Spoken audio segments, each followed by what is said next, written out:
Aujourd'hui, tout le monde parle de la méditation, mais peu savent qu'il existe un outil bien plus puissant et bien plus direct, que ce soit pour atteindre une plus grosse relaxation ou pour commencer à travailler avec son esprit. Je parle bien ici de l'hypnose. Salutations, moi c'est Vogel et je suis hypnothérapeute. Et aujourd'hui dans cette vidéo, je vais te montrer pourquoi l'hypnose surpasse la méditation et comment tu peux commencer à utiliser cet état qui est, sans exagération de ma part, un des outils les plus puissants que tu aies en ta possession.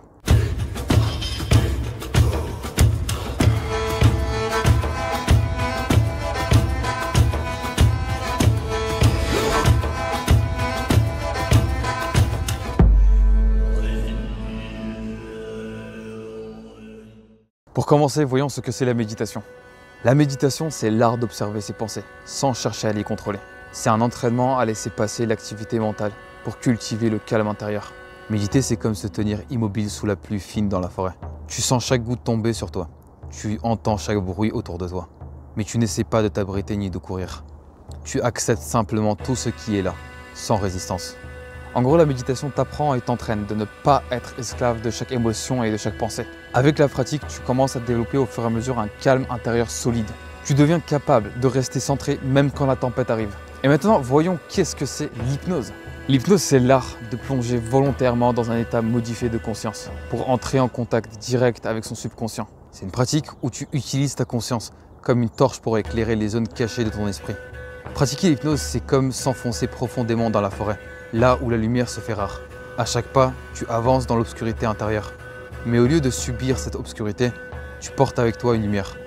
Et partout où ta lumière passe, ce qui était invisible devient clair. Ce qui était flou devient compréhensible. L'hypnose sert à explorer ces territoires qui sont cachés en toi. Elle te permet de comprendre ce qui t'influence sans que tu le saches. Et elle te permet surtout à reprogrammer ce qui te freine. En mettant de la lumière dans ton subconscient, tu commences à reprendre le pouvoir de ta vie intérieure et directement extérieure. Pour comprendre quelle est la véritable différence entre l'hypnose et la méditation, commençons par ce premier point, l'intention. Quand tu pratiques la méditation, ton but est simple, observer. Tu t'assois, tu laisses passer tes pensées sans chercher à modifier quoi que ce soit. Tu es dans l'accueil et la neutralité. Avec l'hypnose, c'est différent, l'intention est active. Tu ne te contentes pas d'observer ton esprit, tu travailles littéralement avec lui. Tu plonges à l'intérieur pour influencer, reprogrammer et restructurer ce qui est au plus profond de toi. Après, soyons clairs, tout dépend de ton objectif. Si tu es quelqu'un qui débute dans ton aventure pour comprendre comment fonctionne l'esprit et commencer à te familiariser avec, je te conseille clairement de commencer avec la méditation. Beaucoup plus simple à mettre en place, plus accessible, mais il y a une loi universelle, moins d'efforts est également de résultats. La méditation t'apporte de la stabilité mentale sur le long terme. L'hypnose, elle te permet de chercher un changement rapide, ciblé, profond. Deuxième différence majeure, quand tu pratiques la méditation, les résultats viennent, oui, mais elles prennent du temps. C'est un processus lent et progressif. L'hypnose, elle, est différente, elle te permet d'accélérer le processus. En hypnose, tu rentres directement en contact avec ton subconscient, donc tu peux y installer ou désinstaller certains programmes. Imagine-toi en fait comme un ordinateur, où chaque habitude, comportement, émotion, c'est en fait des logiciels qui sont à l'intérieur. Avec l'hypnose, tu as directement accès à tous les fichiers d'installation, toutes les applications. C'est pour ça que les changements sont beaucoup plus rapides, parce que tu vas chercher le problème ou la solution à la racine. Après, encore une fois, tout dépend de ce que tu cherches réellement. Si ton but est simplement de te poser, d'apaiser ton esprit, sans chercher à avoir une transformation, la méditation va être parfaite pour ça. Mais si tu veux un changement concret, profond et mesurable, l'hypnose va toujours l'emporter.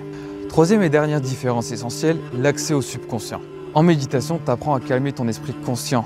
L'hypnose, elle, vise directement le subconscient. C'est un peu comme si tu avais une clé pour ouvrir une porte intérieure, que la méditation essaye de parfois entrevoir au loin. En état d'hypnose, tu accèdes à la partie de toi qui gouverne tes habitudes, tes émotions et tout ce qui est automatique chez toi. Et quand tu travailles à ce niveau-là, tu peux vraiment commencer à faire des modifications à la racine, des choses qui te bloquent ou qui te font avancer.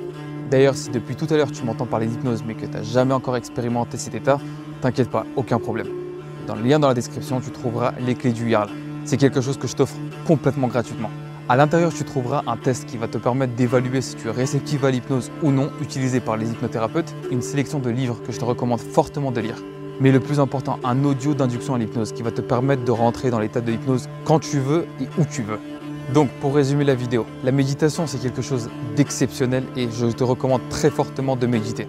La méditation personnellement m'a apporté énormément de bénéfices, que ce soit l'apaisement quand j'en avais besoin ou le recul que j'avais également besoin dans certaines situations. Je trouve que c'est excellent pour les débutants qui ont vraiment envie de commencer à explorer leur esprit. Mais c'est vraiment l'hypnose qui m'a permis de faire mes plus grandes transformations, moi ainsi qu'aux autres. Si tu veux vraiment travailler sur tes problèmes en profondeur et à la racine, c'est vraiment l'hypnose que je te conseille. Parce que trop souvent, on oublie que ce qui nous contrôle réellement, c'est notre subconscient. C'est ce qu'il y a dans l'ombre. Et ce que tu refuses de regarder dans l'ombre gouvernera ta vie dans la lumière. En tout cas, je te remercie fortement d'avoir regardé cette vidéo. N'hésite absolument pas à t'abonner et à commenter pour commencer à rejoindre la tribu de Matt Hammer. Et n'oublie pas, force à travers l'adversité, clarté à travers l'illusion, inspiration à travers la folie.